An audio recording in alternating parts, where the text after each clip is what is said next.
All right, Fortenbaugh, let's get right to it. How far can you take this mustache? Have you established enough mustache dominance at ESPN to be comfortable with yourself? Has anyone told you that they're physically intimidated by the presence of this incredible caterpillar that is napping on your upper lip? It's glorious, Joe. I mean, it's freaking glorious. It is nice to see you too, Damon. Thank you so much for the invite to join you on the show.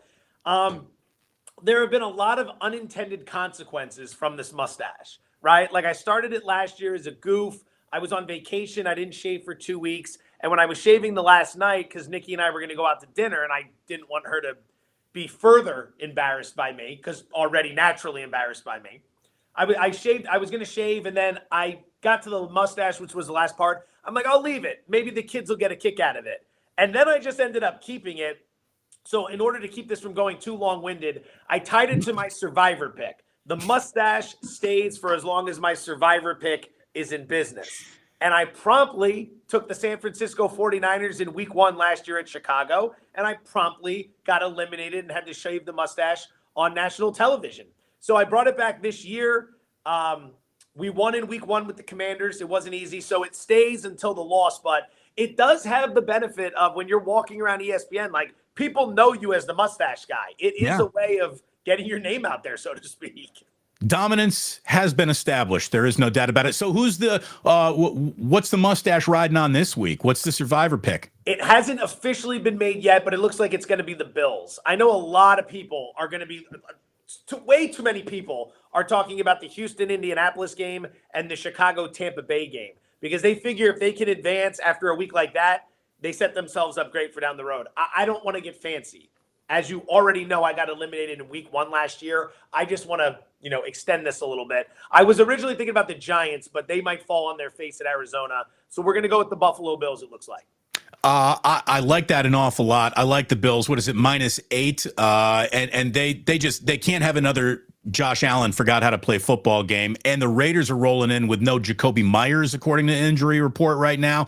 Jimmy doesn't like a third read, Joe.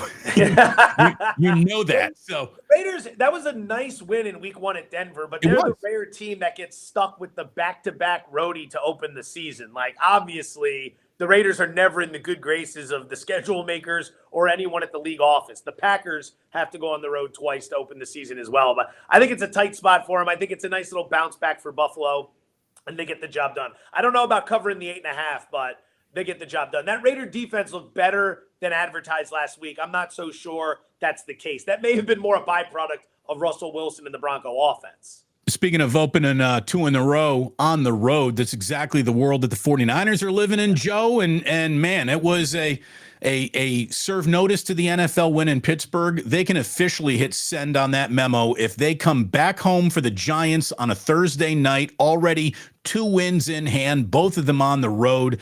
49ers, you know that is the color we paint in out here in the Bay Area. But, dude, they look frosty. They look great. The only thing I would focus on from that conversation of what they did was how good Purdy looked. We know the defense can play. The defense was fantastic. We know Christian McCaffrey's a star, Brandon Ayuk, all that. Like, none of that is – the audience isn't going to hear this and be like, wow, Fortenbaugh really like how Christian McCaffrey played. That kid might be on to something. It's Purdy coming back from the injury. It's Purdy coming back from, that small sample size run in which people thought maybe it was a fluke. And he goes to Pittsburgh in week 1 against TJ Watt and a well-coached Steeler team, and he just dissects them. Absolutely dissects them. I think if you're a 49er fan, that's what you come away with as the number 1 storyline. The most exciting part is that your quarterback looked really good. Like right now, the Jets are hoping the number 2 overall pick can somehow find a way to be a game manager. In San Francisco, it's pick number 264, somehow is turning into a star. Great situation to be in right now. For the first time in NFL history, we've got the number 1 pick in a draft going off against Mr. Irrelevant and 2 quarterbacks playing against each other at SoFi.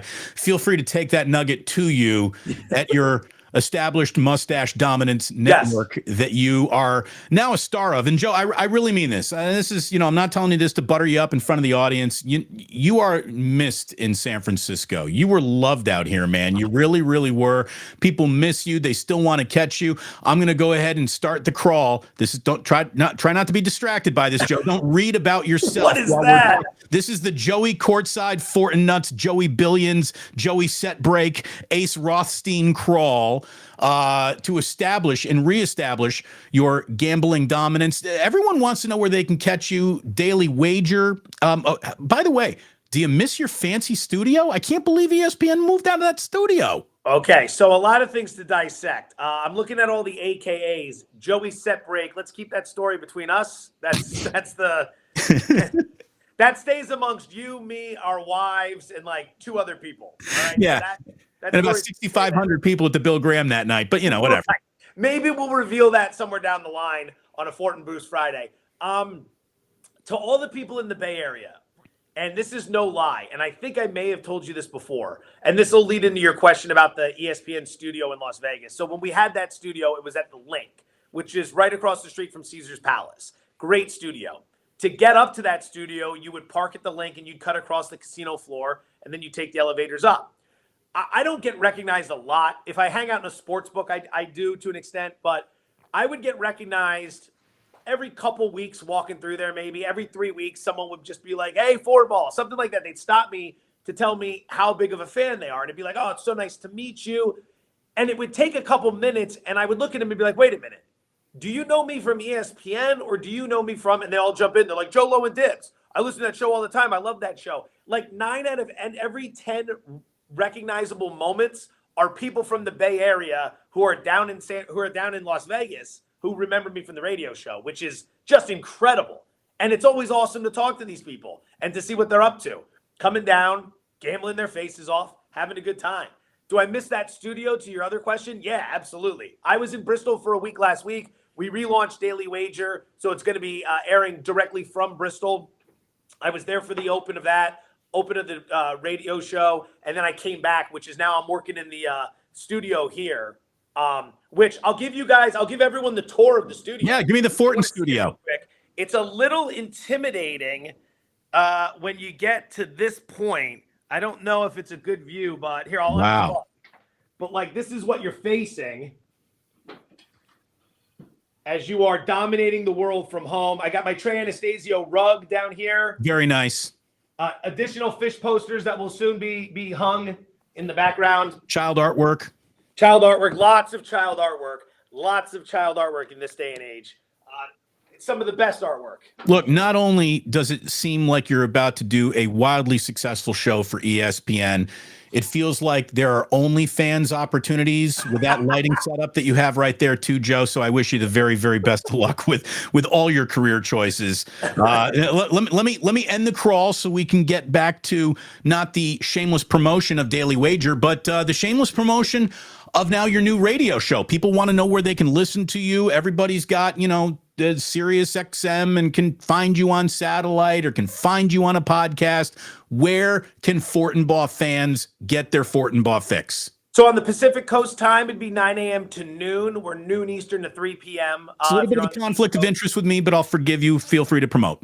Carlin versus Joe is the name of the show. I'm working with Chris Carlin, who's been in Sports Talk Radio a very long time. He came up as a producer for Mike and the Mad Dog, so there's not a whole lot I'm going to throw his way that he probably hasn't seen before, but it's been fun. It was fun being in the studio the first week doing the show with another human being in the same room. You remember those days? Yeah. Like, coming in on Fridays to do the show with you was the absolute best. This is great talking like this, but you don't have the verbal cues. You're not right next to each other. Like, to get to do that again was my favorite part. So now we're doing it, remote, and it works. Obviously, technology has improved, but that's how radio's meant to be done. Human interaction, people in person sitting and talking together.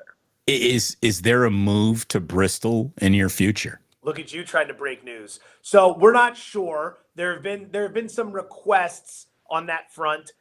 There have also been some stiff arms on that front because we do like life here. So we're going to see. If I had a definitive answer, I would absolutely give it to you, as you know. we're not sure. We're really not sure which direction it's going to head as of now. There's pros and cons to both, so we'll get to it at some point, and I'm sure it'll be a thrilling result for all of us. Look, the pro would be you're there on campus at the Worldwide Leader. The con would be, unfortunately, that's in the state of Connecticut. I mean, 7% in state income tax there. You have 0% here in Las Vegas. So right off the top, it's like, hey, I'm taking a haircut, and I don't have a whole lot of hair left these days. But I'll tell you what, Joe, it looks like you just got tightened up. That looks fresh to me. She went too tight. This is too tight and it's too high. I had to go to the bullpen. My regular girl was on vacation. I go in every 2 weeks. I'm very regimented. Every 4 weeks we do the eyebrows. Every 2 weeks we do the haircut. And I got a backup girl. She's very nice. She tried to do a wonderful job. She did not follow any of my instructions. It was the classic, so what do you do for a living? I was like, I'm in TV and radio. And I don't like small talk when I'm getting my haircut. I don't like small talk in general. Like, I'm just, I'm in TV radio. Oh, really? For who? ESPN. Oh, really? So what do you do for them? I work on a couple of TV shows and some radio shows. So, like, what do you do on those shows? I'm on the shows. Now it's, oh my God, you're on TV. So my brother's a college football coach, and then it's like we're off and running. Right. I get the whole family story. The haircut is now 5th on her list of options. Way too tight, way too high, and we're out the door. We're out the door. Look, there's a reason why you're the second half of the platoon. I mean, we're bringing you in as a backup. Let's not try to get too familiar with the starting lineup because you're not going to be in it very long. Yeah. But, look at it this way.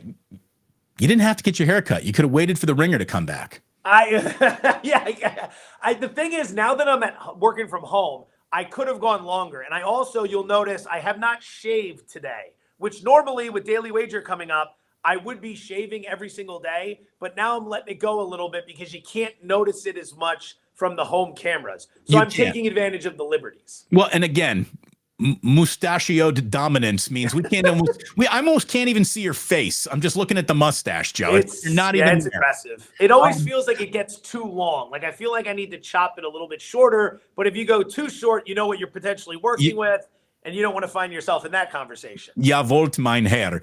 Anyways, I got to ask you for a play or two, a suggestion or two before we get out, maybe a little Fortenbaugh parlay. But before, I have gambling theory always that I like to ask you about because is this going to be the 7 home games? No.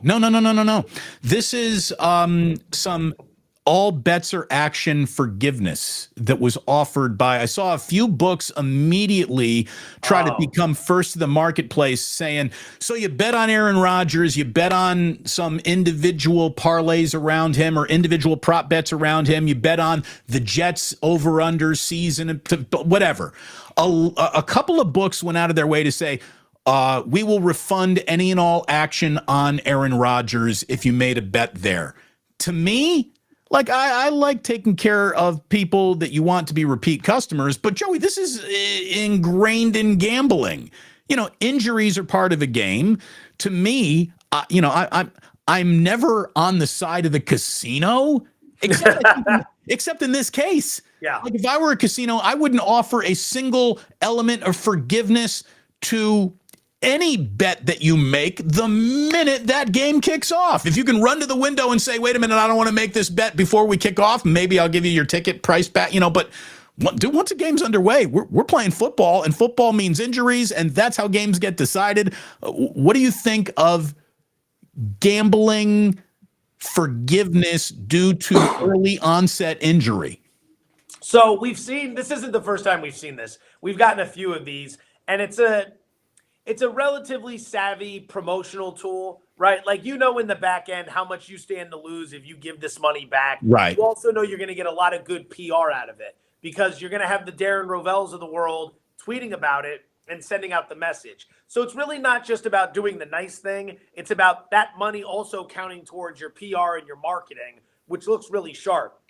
Where this gets dangerous is the idea that once you do it enough, people now start complaining and want forgiveness on everything. Right. They want an exchange, like everything. Like, Pandora's box of gambling etiquette has been ripped open. Right, exactly. So now you have all this complaining with these people who think like, Jalen Milroe didn't play very good for Alabama against Texas. I want my Alabama money back. How come I can't get a refund on that? It's like, well, that's not how it works. But ultimately, it's a slippery slope. I know a lot of guys in the industry are not fond of this at all. They think it's a complete joke. But I can also understand the PR to it and the angle of, if the consumer's getting his money back, is that big of a deal? Like, we all like free money here and there. So I don't know. I'm not up in arms in it like some of the bookmakers are. But I also do think they're creating a bit of a slippery slope because you have all these complainers that constantly want their money back. Like, you got to learn to lose and you got to learn to bankroll manage more importantly. Speaking of bankroll management, give me a couple of good investment choices as far as you're concerned as you look ahead at week 2. Joe, anything really jump out at you? You've got any flashing neon lights of value that you can't wait to talk about? Some of these games, this feels like a harder card. So I'll give out 2 in college I like. Florida plus 6.5 over Tennessee. I think Tennessee's overvalued based on what they did last season. This is their first true road test at the Swamp. It's going to be hostile. I'll take the points with the Gators. I'll also take the 9.5 with Mississippi State over LSU. LSU's defense hasn't necessarily won me over just yet. Road game to Starkville. Mississippi State can score. I think they can keep it within 9.5. So those are 2 in college I'm looking at. Pro schedule is very interesting. Week 2 is a unique beast. A lot of times you can look at what happened in week 1, just think the opposite, right? There's a lot of overreaction. A lot of false positives. Yeah, exactly. There was a lot of line movement to Detroit. Detroit beats Kansas City. Seattle looks terrible against the Rams. Now all of a sudden Detroit's a big favorite. I'd look to Seattle in that spot. Chicago looked absolutely miserable against Green Bay. Tampa Bay stuns everybody by beating Minnesota. Now Tampa Bay becomes a 2.5-point favorite, and there's a 4-point move there. I would look to the Bears. So a lot of what I'm doing, it looks really ugly this week. I like the Bears plus the 2.5. I like the Falcons minus 1.5 over the Packers. I like I said, Seattle plus the 5 against Detroit. Tennessee plus 3 against the Chargers. Will not surprise me at all if the Chargers go to Tennessee and fall on their face. They can score, but their defense stinks. So those are some of the ones that stood out. Like I said, I think some of the pros are going to line up on Arizona. I haven't gotten there just yet. And then, we're all going to be playing the San Francisco-Buffalo 6-point teaser. Like, you can move the point spread down 6 points in each game. So you take the Niners from 7.5 down to 1.5. You take the Bills from 8.5 down to 2.5. You just need to cover those numbers. They both need to hit in order to win. Love those bets. The Niner Bill teaser I'll be heavy on. That's a nice teaser. It would also mean another week of glorious mustachioed Joe Fortenbaugh, so I'll certainly be rooting for that one in my heart. Speaking of my heart is always inspired by your personal improvement projects. You're a reader. You're a man who's looking to better himself. Would you like? You climbed Mount Rainier last year. That was like your goal. You accomplished it. I got a lot of respect for that. What is Make Fortenbaugh Better 2023's project look like, or is there 2024 already being planned? 2020, we've already done 2023. That was Rainier. That was Rainier. Okay. 22 was the marathon in San Diego. 23 was Rainier. Both were successes. 24, shockingly, I don't have it yet. And I'm really upset about that because I knew I was doing Rainier like a month before I even did the marathon. So I was a year out on that whole process. And the thing is, I need to be excited about it. And some of the ideas I'm coming up with, they're not exciting me. They're not thrilling enough. So I don't know. There's one that's it's not overly challenging from a physical standpoint, but there's a golf complex in Oregon called Bandon Dunes. It's one of my favorite places on the planet. They do this thing called the summer solstice where you play 4 courses in one day. So you're up at like 5 a.m. and you play 4 rounds of golf. Physically, that's not as daunting as the other 2, but I don't know. I've always wanted to do it, so I'm looking at it as a bucket list item. I'm kind of digging the mountain climbing. That's the thing. Like, after doing one mountain, I'm kind of itching to do more. So it might be another mountain climbing expedition. I don't know. And the man was asked, "Why did you climb the mountain?" And he said to the boy, "Because it's there." Because it's there. Joe Fortenbaugh with the inspiration for all of us. Here's what I need you to do. Here's my slice of inspiration. I need you to keep your ear to the grindstone on any fish at the Sphere rumors. Yeah. I've heard New Year's Eve. I don't think they're coming off Madison Square Garden. I've heard that April there could be an 8-night residency there. I'm going to need Joey Courtside and the Billions to assemble to hook that up should it go down. You know me. I don't need to be at all 8 nights, but I'm going to need a Friday, Saturday, Sunday run incorporated in there. No, of course. You would think nothing less there. I have a question as to how you think this is going to play out, because I'm hearing April as well for like an 8-night run, and the way the MSG sphere is built, very difficult for a quick load in, load out, 1-night performance. Right. It feels like the way this has been designed, anybody who's going to perform there, you too will be first. They're performing, I believe it's late October, early November when it opens before the Formula One race, that you have to do 4, 5, 6 shows, something like that, a mini residency. Fish is perfect for something like this. But it's an ultra expensive venue for a broke crowd. And I'm wondering, someone's got to compromise here. Either the venue has to realize they can't sell $1,000 tickets, or the fans that come in have to realize they're coming for an experience that they probably haven't enjoyed before. I don't know. That's what I'm trying to figure out. Like, how do you think that plays? Because all the wooks are going to be here, but you know how hard it is going to be to get into that? Yeah, no, it's going to be tough. I'll tell you what's even going to be harder when I turn around to Jillian as I'm still here digging my way out of a layoff saying, I got to spend, it's $1,000 a ticket and we're both going. So we're going to drop $16,000 on fish over the course of a week, honey. Does that sound good to you? And then all of a sudden she's on the phone with an attorney talking about how really good it sounds to her. So listen, I think and it sounds wonderful. I know you and I have had this plan for years where we're trying to figure out how we're going to meet the band one day. I think I've made some potential inroads, possibly. Nice. I am in a fantasy league this year with Chris Kuroda, the unofficial 5th member of Fish, the lighting expert. How? There's a group of us.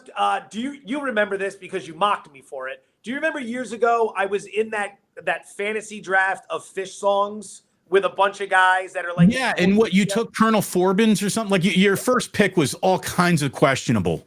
Be careful with how much criticism you want to lay on the guy you need for these shows in April, right? Like, balance yourself, Bruce. Have some restraint, because I can tell you want to just dive in on me. Was punch you in the eye available? Did you just overlook punch you in the eye?